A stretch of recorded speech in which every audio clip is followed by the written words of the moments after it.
Thank you, Mr. Speaker. Members, I ask you to join me in welcoming Patient Airlift Services to the Texas House and congratulate them on their courageous recovery efforts throughout communities devastated by Hurricane Harvey.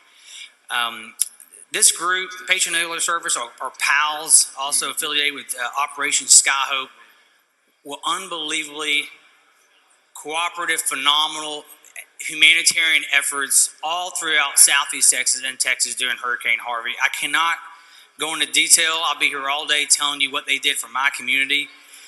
Robin Eisler, who called me out of the blue, saying, I hear you need help. I hear you're surrounded by water. I hear your community is landlocked. What can we do to help? And over the course of about a week, over 150 flights were flown in and out of Southeast Texas by private pilots using their own planes, using their own fuel, in and out of Georgetown, Texas, using a warehouse filled with products that were donated by private citizens, churches, and nonprofits. I called it Amazon Prime on steroids. It was the most amazing operation I've ever seen. These were just individuals who had aircraft, who wanted to do something. They saw the devastation of Hurricane Harvey, and they decided, I'm gonna get into the game. I'm gonna do something. It didn't matter what you needed or when you needed it. It happened.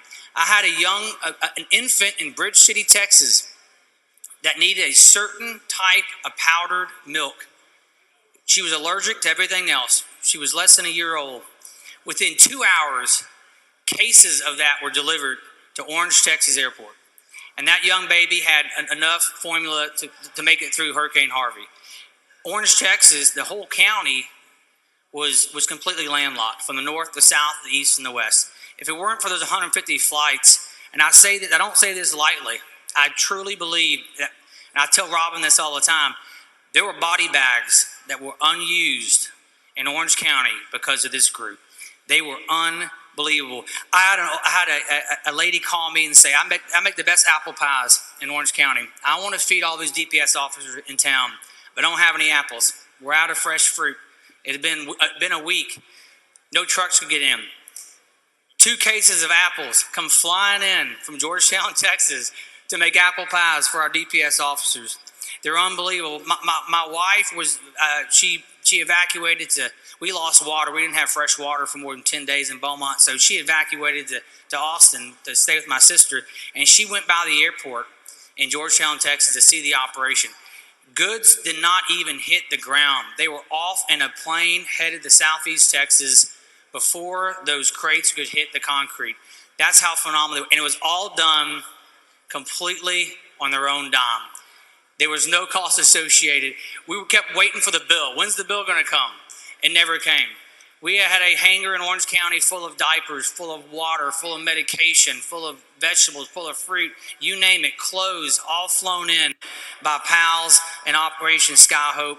They are phenomenal service to Southeast Texas, and when they were done with Southeast Texas, they went down to Florida. And when they were done with Florida, they went overseas. That's the kind of heart they have, and I'm proud to support them. I appreciate all their efforts here. And the Aviation Caucus, I'm not an aviator, but the Aviation Caucus is here to support them as well. Their efforts were phenomenal throughout all of our most recent devastations in this country. I want to recognize some pilots seated in the gallery. We ask you all stand to be recognized, the pilots from PALS. There we are over there. Thank you all so much for being here. Welcome to your capital. Also on the dais, we have Robin Eisler, Joe Howley, John Rochelle, Renee Bengelsdorf, and Brad Lamb. God bless you all and welcome to your capital.